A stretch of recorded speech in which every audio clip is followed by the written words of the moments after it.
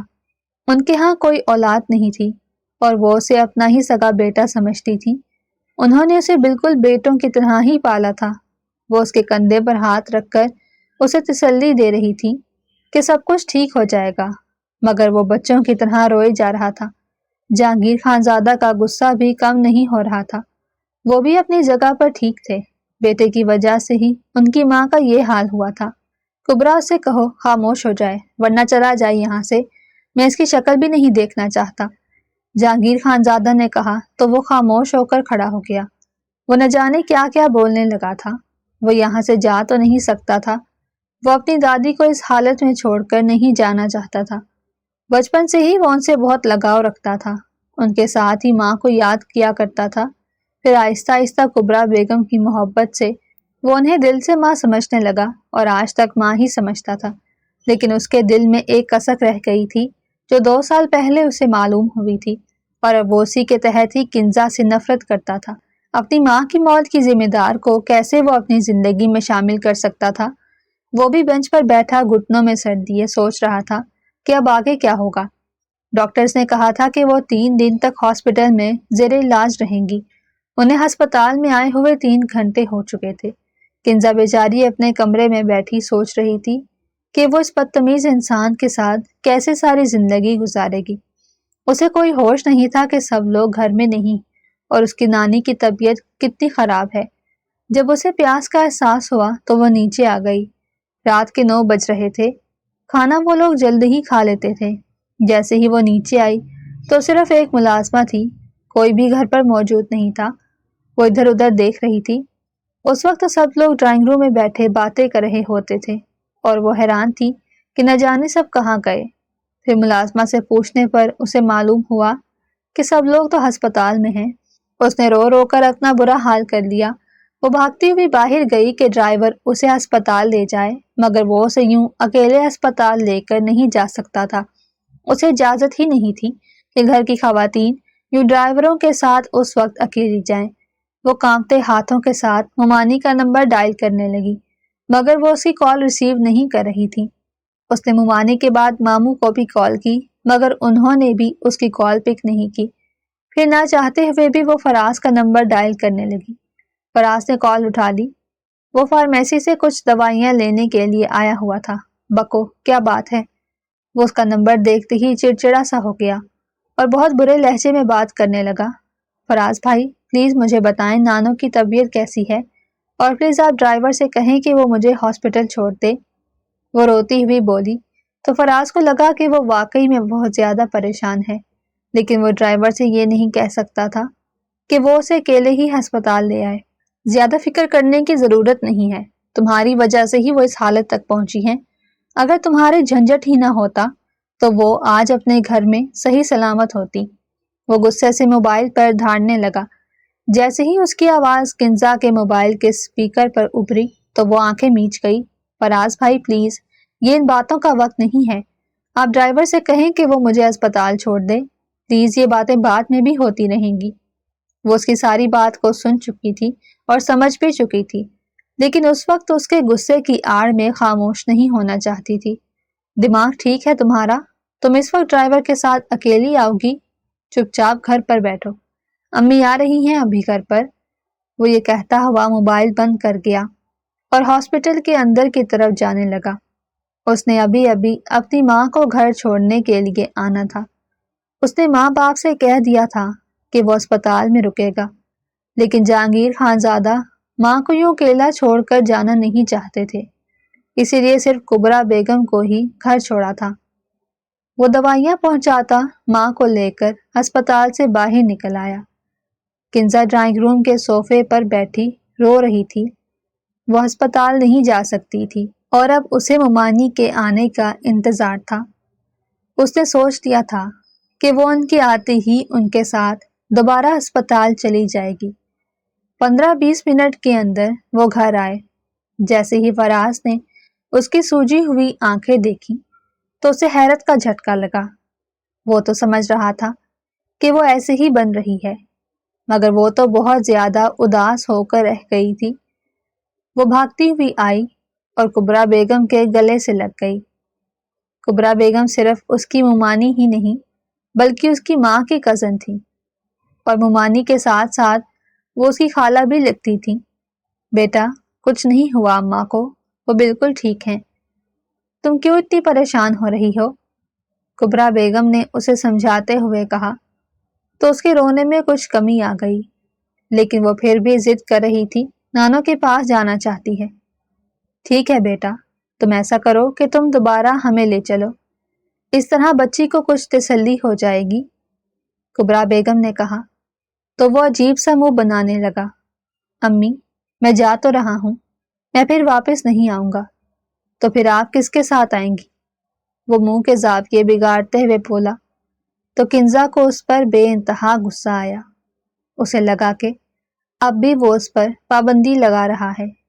اچھا بیٹا، کوئی بات نہیں، ہم صبح چلیں گے، تم ابھی آرام کرو، وہ بالکل ٹھیک ہیں۔ کبرا بیگم اب دوبارہ سے اسے سمجھانے لگی تھی، تو وہ خاموش ہو کر بیٹھ گئی۔ اس میں اتنی ہمت نہ ہوئی کہ وہ دوبارہ اصرار کر سکے۔ وہ بھی واپس ہسپتال چلا گیا۔ وقت گزرتا جا رہا تھا اور 3 دن تو پر لگا کر اٹھ گئے۔ 3 دن بعد وہ ہسپتال سے ڈسچارج ہو کر واپس آ گئی۔ انہوں نے دوبارہ شادی کا ذکر نہیں کیا، لیکن جہانگیر خانزادہ نے ہی فراز سے کہا تھا کہ اگر وہ اپنی دادی کی زندگی چاہتا ہے تو ان کی بات مان لے۔ اس نے دل پر پتھر رکھ کر انہیں ہاں کہہ دی تھی۔ اسی لیے ہی اب سکینہ بیگم بہت زیادہ خوش تھی۔ کنزا نے پھر سے رو رو کر اپنا برا حال کر لیا تھا۔ اسے ایسا لگ رہا تھا کہ وہ کوئی کٹ پتلی ہے جس کا جیسے دل چاہتا ہے اسے ویسے ہی نچا لیتا ہے۔ وہ اس بیماری کے حالت میں اپنی نانی جان سے بھی کچھ نہیں کہہ سکتی تھی اور نہ یہ نکاح کرنا چاہتی تھی۔ 2 دن بعد ان کا نکاح تھا۔ وہ بیچاری جو ایڈمیشن لینے کا سوچ رہی تھی اب گھر میں ہی بیٹھ گئی تھی۔ آج کا دن تو بس ویسے ہی گزر گیا اور اگلے دن سے ہی نکاح کی تیاریاں شروع ہو گئیں۔ نکاح سادگی سے رکھا گیا، لیکن پھر بھی گھر کی صفائی اور لائٹنگ وغیرہ کروائی جا رہی تھی۔ وہ اپنے کمرے میں بیٹھی رو رہی تھی۔ اس کا دل چاہا کہ اپنے ماموں کے پاس جائے اور ان سے کہہ دے کہ وہ یہ نکاح نہیں کرنا چاہتی، لیکن وہ اپنی ماں کی تربیت پر انگلیاں نہیں اٹھوانا چاہتی تھی۔ سو وہ چپ چاپ بیٹھی رہی، لیکن پھر اسے ایک خیال آیا تو وہ فوراً سے ان کے کمرے کی طرف چل دی۔ اس کے ماموں مومانی دونوں ہی بیٹھے تھے۔ ماموں جان، مجھے آپ سے ایک بہت ضروری بات کرنی ہے۔ جاتے ساتھ ہی وہ بڑے مؤدب طریقے سے ان کے سامنے کھڑی ہو گئی۔ جی میری جان، بولو، کیا بات ہے؟ تم کھڑی کیوں ہو؟ بیٹھ جاؤ نا۔ وہ اسے اپنی طرف آنے کا کہنے لگے تو وہ بھی ان کے پاس جا کر صوفے پر بیٹھ گئی۔ ماموں جان، میرے کالج میں بالکل بھی پڑھائی اچھی نہیں ہوتی اور میں چاہتی ہوں کہ میں اپنی مائیگریشن کروا کر دوسرے کالج میں چلی جاؤں۔ وہ بولی تو وہ مسکرانے لگے۔ بیٹا، یہ تو کوئی بات ہی نہیں، میں کل ہی تمہاری مائیگریشن کروا دوں گا۔ وہ بولے تو وہ مسکرانے لگی۔ اس نے یہ نہ کہا کہ وہ پہلے اس بارے میں فراز سے بات کر چکی ہے، بس وہ ان کے منہ سے سننا چاہتی تھی۔ وہ ان کا شکریہ ادا کرتے ہوئے وہاں سے نکل آئی۔ کل ان کا نکاح ہونا تھا اور اسے نکاح کی بہت زیادہ ٹینشن تھی۔ ساری رات ہی وہ یہی سوچتی رہی کہ اب آگے کیا ہوگا۔ اگلا دن بھی آ گیا اور دوپہر کو ہی ان کا نکاح ہو گیا۔ نکاح زبردستی ہوا تھا، لیکن پھر بھی اس نے اسے ایسے ہی قبول کیا تھا کہ جیسے اسے کوئی اعتراض نہ ہو۔ وہ کسی پر بھی یہ ظاہر نہیں کرنا چاہتی تھی کہ اسے اس نکاح پر کوئی اعتراض ہے۔ وہ لڑکی تھی اور اس کی عزت اس کے اپنے ہاتھ میں تھی، اور سب سے بڑھ کر وہ اپنی ماں کی تربیت پر کوئی آنچ نہیں آنے دے سکتی تھی۔ وہ بھی غصے کے عالم میں قبول ہے کہہ چکا تھا۔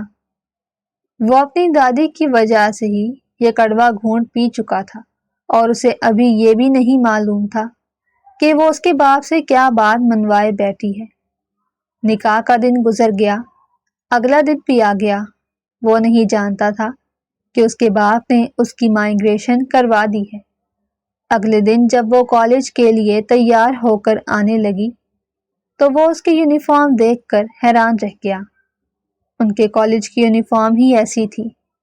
دوسرے کالجز میں تو یونیفارم کی کوئی پابندی نہیں تھی، ایک وہی کالج تھا جہاں پر یونیفارم کی پابندی تھی اور پڑھائی بھی اچھی تھی۔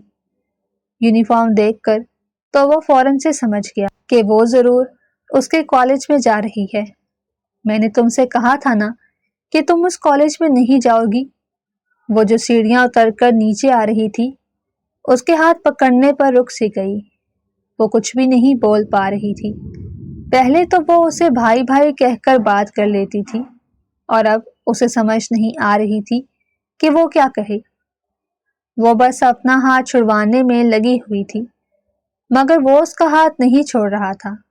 پھر وہ ایک جھٹکے سے اپنا ہاتھ چھڑواتی ہوئی نیچے بھاگ آئی تو وہ بھی اس کے پیچھے آ گیا، لیکن ماں اور دادی کی موجودگی میں وہ کچھ بھی نہیں کہہ پایا۔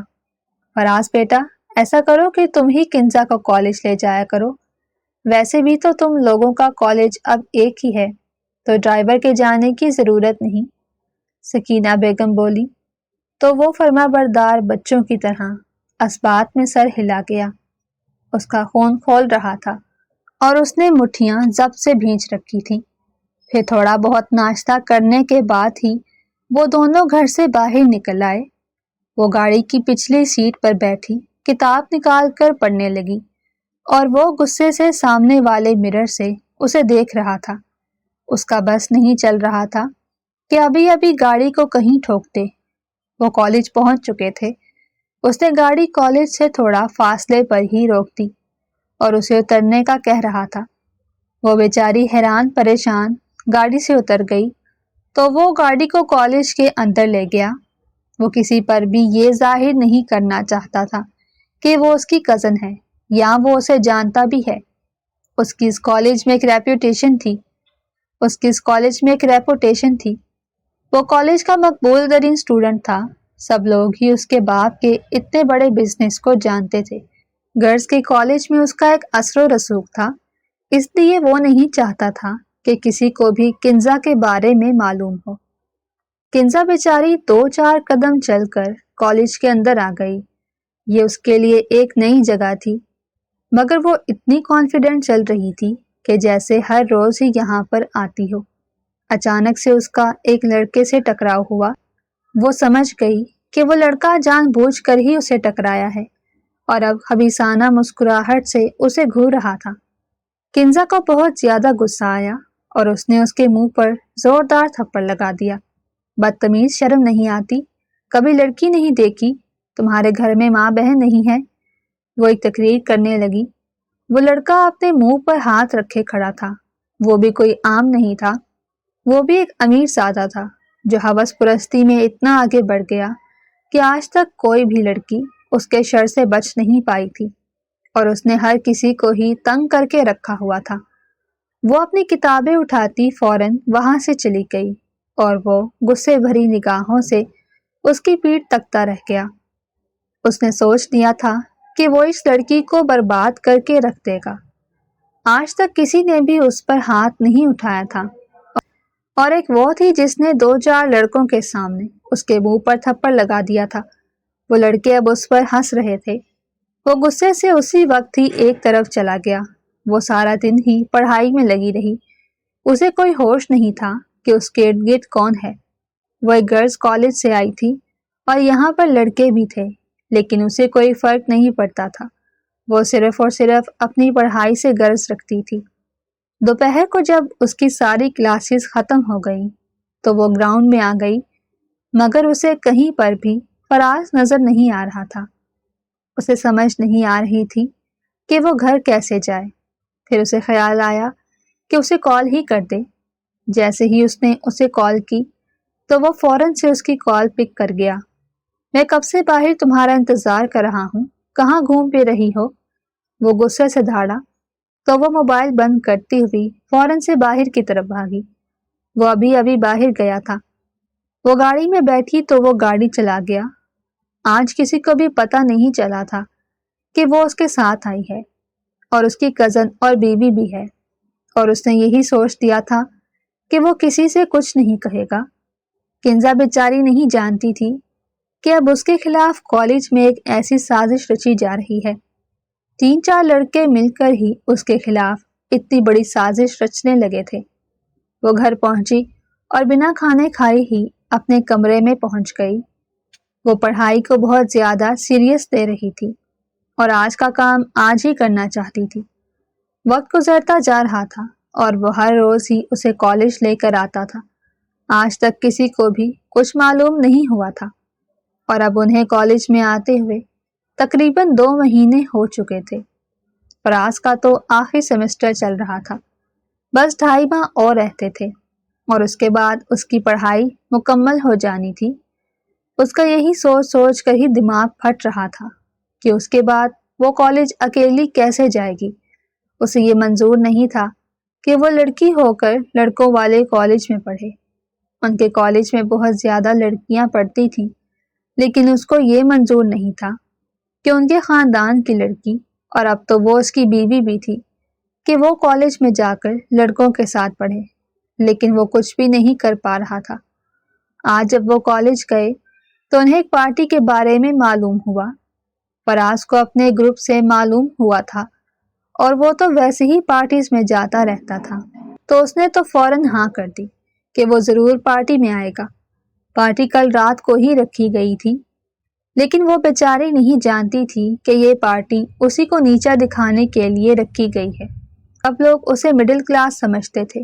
اس کی ڈریسنگ بھی کچھ خاص نہیں ہوتی تھی اور وہ اپنے آپ پر کچھ توجہ بھی نہیں دیتی تھی، اور کوئی بھی نہیں جانتا تھا کہ وہ فراز کے ساتھ اتنی بڑی گاڑی میں آتی ہے۔ آج تک کوئی بھی انہیں آتا جاتا ہوا نہیں دیکھ پایا تھا۔ اس کی کلاس فیلوز اسے انسسٹ کر رہی تھی کہ وہ بھی پارٹی میں آئے، لیکن وہ مسلسل منع کر رہی تھی۔ کنزا، تمہیں پارٹی میں آنا ہی ہوگا، ورنہ میں تم سے ناراض ہو جاؤں گی۔ عائشہ بولی تو وہ بیچاری خاموش ہو کر بیٹھ گئی۔ وہ اس کی سب سے اچھی دوست تھی۔ وہ نہیں جانتی تھی کہ عائشہ بھی لڑکوں کے ساتھ مل چکی ہے اور اسی لیے ہی اس سے دوستی کی تھی۔ بس میں تمہیں خود ہی گھر سے پک کروں گی، اور اگر تمہارے گھر میں پرابلم ہے تو میں ان سے بھی بات کر لوں گی۔ تمہیں ہر حال میں ہی پارٹی میں آنا ہے، آفٹر آل یہ پارٹی میں دے رہی ہوں۔ وہ جھوٹ بول رہی تھی اور کنزا بیچاری اس کے جھوٹ کے چکر میں پھنس گئی۔ اس نے کہہ دیا تھا کہ وہ پہلے گھر والوں سے پوچھے گی، اگر اسے اجازت ملی تو وہ آئے گی، ورنہ وہ نہیں آئے گی، اور ویسے بھی پارٹی رات میں تھی تو وہ کیسے پارٹی میں جا سکتی تھی، اور اسے فراز کا ڈر بھی تھا۔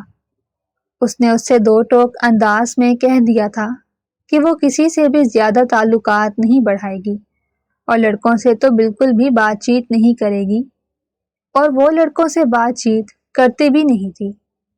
اسے نہیں معلوم تھا کہ اس پارٹی میں لڑکے بھی آنے والے ہیں۔ وہ گھر پہنچی تو جاتے ساتھ ہی اپنی نانوں سے بات کرنے لگی۔ بیٹا، تم چلی جانا، کوئی بات نہیں، بس یہ کرنا کہ ذرا جلدی واپس آ جانا، تمہارے ماموں ناراض ہوں گے، سکینہ بیگم نے کہا تو وہ خوشی سے جھوم اٹھی۔ اسے یقین نہیں آ رہا تھا کہ وہ اسے اجازت دے چکی ہیں۔ فراز بھی نہیں جانتا تھا کہ وہ بھی اسی پارٹی میں جانے والی ہے جس پارٹی میں وہ جانے والا ہے۔ آج کا دن بے انتہا مصروفیت میں گزر گیا۔ کالج کے بعد بھی وہ گھر واپس نہ آیا اور دوستوں کے ساتھ ہی رہا۔ رات کا کھانا بھی وہیں سے کھا کر آیا۔ صبح ان کا کالج آف تھا۔ وہ سارا دن گھر پر ہی رہی اور وہ صبح سویرے ہی پھر سے اپنے دوستوں کے ساتھ نکل گیا۔ رات کو انہوں نے پارٹی میں جانا تھا۔ وہ شام 5 بجے آیا اور پھر تیار ہو کر گھر سے باہر نکل گیا۔ وہ نہیں جانتا تھا کہ وہ بھی تھوڑی دیر بعد وہیں پر پہنچنے والی ہے۔ وہ اپنے کمرے میں تیار کھڑی تھی۔ اس نے اپنی نانی اور ممانی دونوں سے ہی اجازت لے لی تھی۔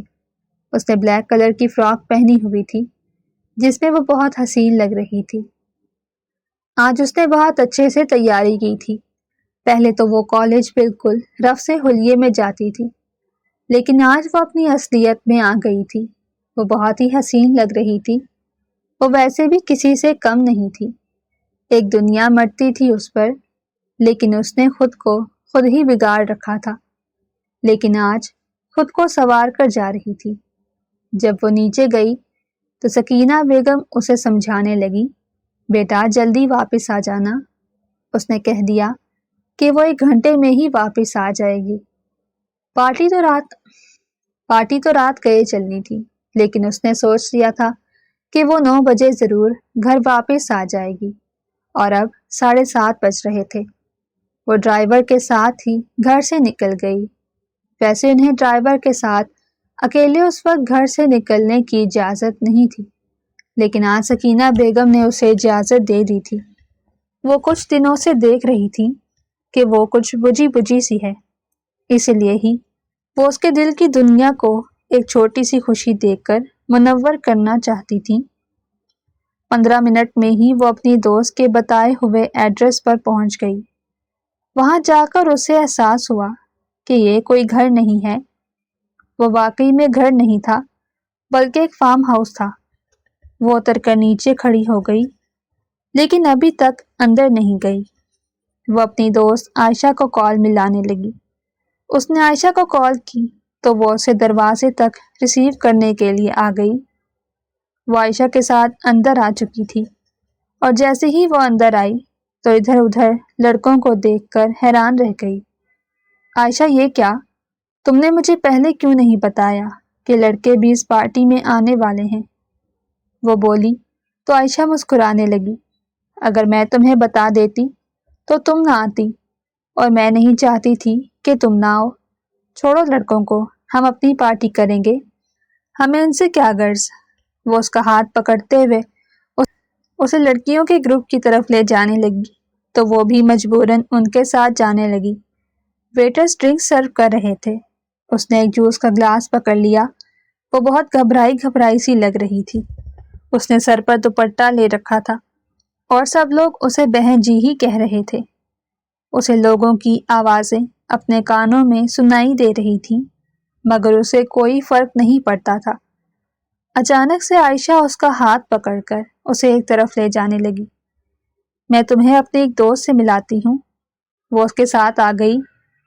وہ نہیں جانتی تھی کہ وہ اسے اس لڑکے سے ہی ملانے والی ہے۔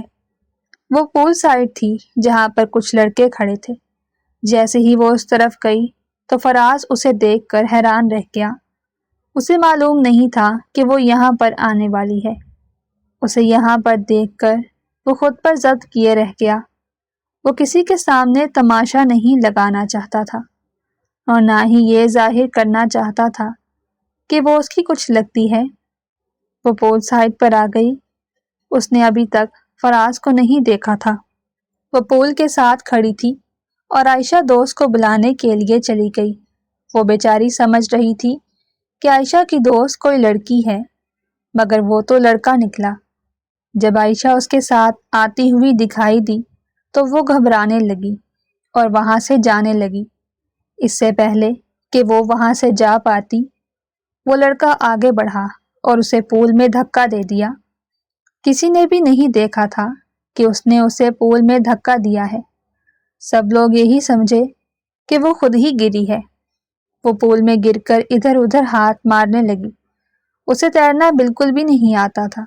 ہر طرف ایک شور مچ گیا۔ جیسے ہی فراز نے دیکھا کہ پول میں گر چکی ہے تو وہ بھی اسی طرف آ گیا۔ شٹ، اسے کس نے پھینکا پانی میں؟ استھما ہے اسے۔ وہ بنا کچھ سوچے سمجھے ہی پول میں چھلانگ لگا گیا اور اسے اپنی باہوں میں بھر کر باہر لے آیا۔ وہ سانس نہیں لے پا رہی تھی۔ اس کا سانس بہت زیادہ اکھڑا اکھڑا سا تھا، اور فراز کو ایسا لگ رہا تھا کہ وہ ابھی اس کی باہوں میں ہی دم توڑ جائے گی۔ اس نے اسے پول کے پاس ہی فرش پر لٹا دیا۔ اس کے ہاتھ پاؤں پھول رہے تھے۔ سنو، ہوش میں آؤ، سانس لو، وہ گھبراتے ہوئے کہہ رہا تھا، مگر وہ آنکھیں کھلی ہونے کے باوجود بھی کچھ بول نہیں پا رہی تھی۔ وہ بہت زیادہ گھبرا گئی۔ پانی اس کے اندر نہیں گیا تھا لیکن وہ بہت زیادہ ڈر گئی تھی۔ فراز، تم کیوں اس بہن جی کے لیے اتنا پریشان ہو رہے ہو؟ اسی لڑکی نے کہا جس نے اسے دھکا دیا تھا۔ شٹ اپ، بیوی ہے میری، فراز غصے سے دھاڑا۔ تو وہاں پر کھڑے سبھی لڑکے لڑکیاں حیران رہ گئے کہ یہ مڈل کلاس بہن جی اس کی بیوی ہے۔ وہ اسے اپنی باہوں میں بھر کر باہر کی طرف آنے لگا۔ ہر طرف شور مچ گیا تھا کہ اتنا مغرور امیر انسان ایک مڈل کلاس لڑکی کو اپنی بیوی کہہ رہا ہے۔ کسی کو بھی یقین نہیں آ رہا تھا۔ وہ اسے گاڑی کی پچھلی سیٹ پر ڈالتا ہوا گھر کی طرف لے جانے لگا۔ وہ کچھ سنبھل چکی تھی، وہ کانپ رہی تھی اور اسے ایسا لگ رہا تھا کہ وہ آج مر جائے گی۔ فراز کو اس پر بہت ترس آ رہا تھا۔ وہ مسلسل رو رہی تھی۔ فراز اس کے رونے سے الجھن محسوس کر رہا تھا۔ اسے ایسا لگ رہا تھا کہ ضرور اس کے ساتھ کچھ غلط ہوا ہے۔ آدھے راستے میں ہی اس نے گاڑی روک دی تو وہ نم نگاہوں سے اس کی طرف دیکھنے لگی۔ تم سے کس نے کہا تھا کہ پارٹی میں آؤ؟ وہ غصے سے دھاڑا تو وہ مزید رونے لگی۔ مار ڈالے مجھے جینے کا کوئی حق نہیں۔ میرے بابا مجھے چھوڑ کر چلے گئے، پھر میری امی بھی مجھے چھوڑ کر چلی گئیں، اور اب آپ بھی میرے ساتھ ایسا کرتے ہیں۔ وہ بار بار خود کو مارنے کا کہہ رہی تھی۔ ایک منٹ کے لیے فراز کو ایسا لگا کہ وہ بہت معصوم ہے۔ اگر آپ مجھ سے اتنی نفرت کرتے تھے تو پھر کیوں کیا تھا مجھ سے نکاح؟ کیا میری زندگی اجیرن کرنے کے لیے؟ آخر آپ کو مجھ سے مسئلہ کیا ہے؟ وہ روتے ہوئے آج اپنے دل کی بات کہہ بیٹھی۔ وہ اسے پسند کرنے لگی تھی اور نہیں چاہتی تھی کہ ان دونوں کی زندگی اس نفرت کی بھیڑ چڑھ جائے جس کی آج تک کنزا کو سمجھ ہی نہیں آئی تھی۔ تمہاری وجہ سے میری ماں مری تھی۔ اگر وہ تمہیں سیڑھیوں سے پکڑنے کے لیے نہ جاتی تو آج وہ میرے پاس ہوتی۔ وہ بھی رندی ہوئی آواز کے ساتھ بول رہا تھا۔ اس بیچاری کو تو معلوم ہی نہیں تھا کہ اس کی ممانی اس کی وجہ سے مری ہیں، لیکن آج اس نے ساری کہانی کھول کر رکھ دی۔ وہ چھوٹی سی تھی اور سیڑھیوں سے گرنے لگی تو فراز کی ماں نے اسے بچانے کے لیے اسے پکڑنا چاہا۔ وہ تو بچ گئی لیکن وہ خود ہی سیڑھیوں سے گر گئیں۔ انہیں سر پر بہت بری چوٹ لگی تھی جس کی وجہ سے وہ زندگی سے ہاتھ دھو بیٹھی۔ وہ بول تو بیٹھا تھا لیکن اب اسے احساس ہونے لگا کہ اس سب میں اس بیچاری کا کیا قصور۔ اس نے سوچ لیا تھا کہ وہ اب اتنے سال پرانی بات کی سزا اسے نہیں دے گا۔ وہ گاڑی چلانے لگا۔ وہ رو رہی تھی۔ اسے ساری حقیقت سمجھ آ گئی تھی کہ وہ کیوں اس سے اتنی نفرت کرتا ہے۔ جیسے ہی وہ گھر پہنچے تو سب لوگ ڈرائنگ روم میں ہی بیٹھے تھے۔ اسے بھیگا ہوا دیکھ کر سب بہت زیادہ حیران ہو گئے۔ اب پانی نچڑ چکا تھا لیکن کپڑے اب بھی بھیگے ہوئے تھے۔ اس نے جاتے ساتھ ہی ساری کہانی خود بخود ہی بتا دی اور یہ بھی کہہ دیا کہ وہ جذبات میں آ کر کہہ تو بیٹھا تھا لیکن اب اسے لگ رہا تھا کہ اس نے جلد بازی میں کچھ عجیب ہی فیصلہ کر دیا ہے۔ وہ پیاری ہی اتنی تھی کہ وہ اب مزید خود پر ضبط نہیں کر سکتا تھا، اور اب اسے احساس ہو گیا تھا کہ اس سب میں اس کا کوئی قصور نہیں تھا۔ اگلا دن بھی آ گیا۔ سارا دن ہی وہ کمرے میں بند رہی۔ اس کی ممانی اس کے لیے شاپنگ کر کے آئی تھی اور اب وہ دلہن کی طرح سجی سوری اپنے شریک حیات کے کمرے میں بیٹھی تھی۔ وہ بھی کمرے میں ہی موجود تھا لیکن ان دونوں کے درمیان کوئی بھی بات نہیں ہو رہی تھی۔ اس کا دل تو چاہ رہا تھا کہ وہ اسے کہہ دے کہ وہ اب مزید اس سے دور نہیں رہ سکتا اور دل و جان سے اسے قبول کرتا ہے، لیکن اس کی زبان ہی اس کا ساتھ نہیں دے رہی تھی۔ اس نے بنا کچھ بولے ہی اس کا ہاتھ اپنے ہاتھوں میں لیا تو وہ جھیم کر رہ گئی۔ کنزا، بھلے ہی ہمارا نکاح ہماری مرضی کے خلاف ہوا تھا مگر اب میں اس رشتے کو پوری ایمانداری کے ساتھ نبھانا چاہتا ہوں۔ مجھے احساس ہو گیا ہے کہ اس سب میں تمہاری کوئی غلطی نہیں تھی، تم تو اس وقت بچی تھی۔ وہ گیلی آواز کے ساتھ بولا تو کنزا کو لگا کہ وہ نہیں کوئی اور بول رہا ہے۔ وہ زندگی میں پہلی مرتبہ اتنے پیار محبت سے بات کر رہا تھا تو کنزا کی آنکھوں سے آنسو نکلنے لگے۔ وہ اس کی آنکھوں سے نکلے آنسو اپنے ہاتھوں سے صاف کرنے لگا تو کنزا کو اپنی قسمت پر اشک ہونے لگا۔ اسے ایسا لگا کہ اب وہ بالکل ہی بدل چکا ہے۔ نکاح سے پہلے وہ اسے بھائی کہتی تھی اور بھائی ہی سمجھتی تھی، لیکن نکاح کے بعد اس کے دل میں عجیب سا جذبہ پیدا ہونے لگا اور فراز کو بھی احساس ہو گیا تھا کہ آج تک اس نے اس کے ساتھ ٹھیک نہیں کیا تھا۔ اب ان کی زندگی کی ایک نئی شروعات ہونے لگی تھی جس میں نہ جانے کتنی مشکلات آئی تھی، لیکن مشکل کے بعد آسانی مل چکی تھی۔ اگر آپ کو ہماری کہانی پسند آئی ہو تو چینل کو سبسکرائب، ویڈیو کو لائک اور شیئر ضرور کریں۔